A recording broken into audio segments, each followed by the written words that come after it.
Danger Dolan. From wars in the Middle East to faulty computer chips simulating a real nuclear attack, we count 15 times the world almost came to an end in our age of nuclear weapons. Number 15. The 1979 NORAD computer glitch. This occurred on the morning of November 9th, 1979 at Colorado's North American Aerospace Defense Command, or NORAD.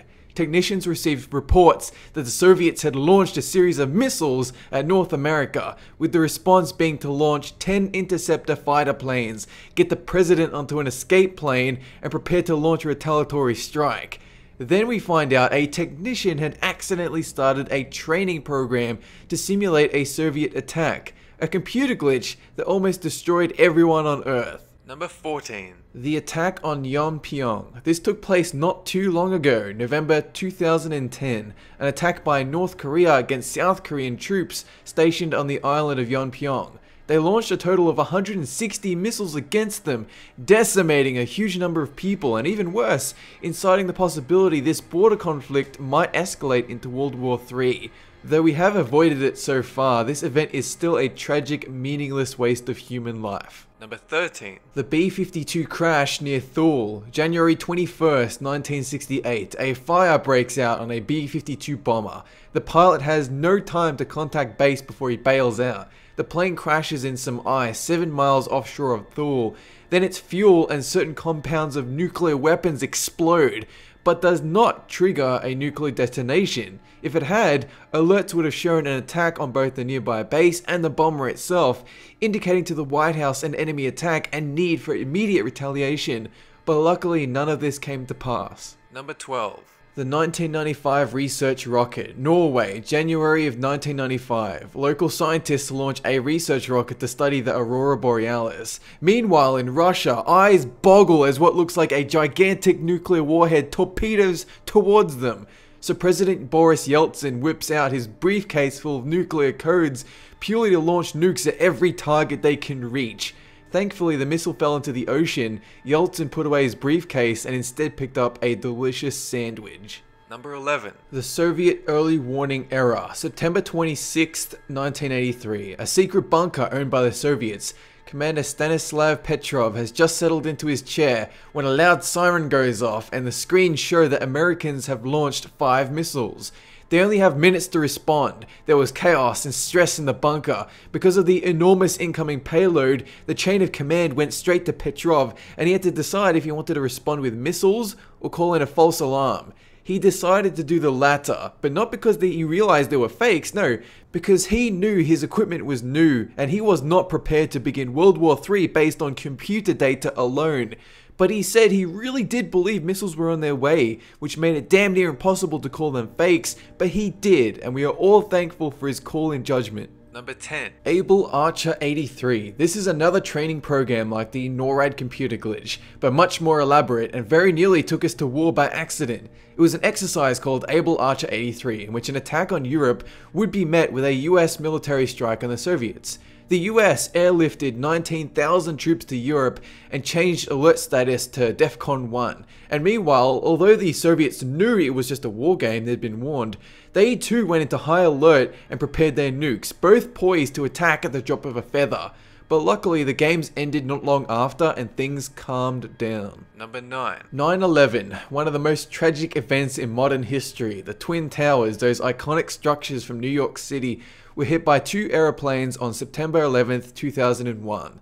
Likewise, another plane crashed into the Pentagon and one more near the White House on the same day, perpetrated by Osama bin Laden and the terrorist group Al-Qaeda. Over 3,000 people died that day, and it began the war on terror, which could have quickly escalated into a bomb-filled conflict. Nuclear terrorism is the next step up from this, but thankfully countries around the world are taking measures to prevent this. Number 8. The Middle East false alarm, 1973. The US sponsored a ceasefire to end the Arab-Israeli war, but further fighting began between Egyptian and Israeli troops in the Sinai Desert. Since Nixon was involved in the Watergate scandal, several US officials took it upon themselves to enter DEFCON 3 to warn the USSR not to intervene with the events in Sinai. This was all fine, except a klaxon accidentally went off in the Kinchol Air Force Base in Michigan, which you do not want during DEFCON 3. This set off the entire base and almost had B-52 bombers take off, but luckily the alarm was fixed and nothing else happened. Number 7. The war in Afghanistan. Here we find a 9-year conflict, an attack by two world powers against each other without using nukes. Instead, by having the US and UK finance and arm Afghan mujahideen to fight the local Soviets. A proxy war, you might say, hiding behind foreign troops to further your own agendas. It was such a sickening move that Jimmy Carter was quoted as saying that it was the most significant threat to world peace since World War II. Two enemies involving an overseas body shield between their own personal conflicts with the result, escalation and possible destruction. Number 6. A faulty computer chip. June 3rd, 1980. A simple number algorithm showing whether nukes were on their way and how many. Where it should have read 0000, it read 2222. And although the number was insanely high, it was still feasible, and nuclear bomber crews started their engines waiting for the go-ahead. It was discovered to be a false alarm though, and things were fine. But once again, 3 days later, the same thing happened. 2,222 bombs on their way. The nuclear bomber crew still had their engines revved from earlier that week. But the problem was basic. A computer chip displayed zeros as twos. But even so, all it takes is one bad computer chip to wipe out the entire human race. Number 5. The Cuban Missile Crisis. The rest of the items in this list will relate to this crisis spanning 13 terrifying days in 1962. Missile silos were stationed in Cuba, and boats shipped even more nukes to their country. But US President Kennedy formed a blockade to stop these boats from arriving. The Soviets took this as an act of aggression, and I quote, one that propels humankind into the abyss of a world nuclear missile war. 13 days passed in which US Navy boats were told to open fire on any encroaching ships. And then Kennedy made a deal with Soviet Premier Khrushchev to dismantle their warheads in Turkey, as well as agree to never invade Cuba, and in exchange the Soviets would remove all their weapons from Cuba.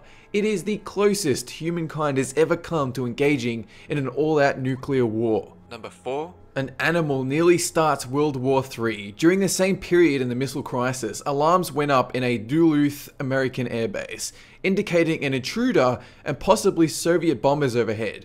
Pilots scrambled around, already tense from the most chaotic time in history, but it was a false alarm, one that nearly destroyed us all, and it was caused by a bear. That's right, a damn bear somehow snuck into the base and set off alarms, almost killing every man, woman and child on this planet. Number 3. The Moorestown false alarm. October 28th, a town in New Jersey reported that a nuclear attack was underway, when in reality it was a test tape simulating a Cuban missile attack. But coincidentally, a satellite happened to pass over the area at the exact moment which, when combined with the stress from those 13 days, leads to a recipe for assumptions. The entirety of NORAD was informed and put on alert, but before a counterattack could take place, the expected time of the Moorestown explosion did not happen.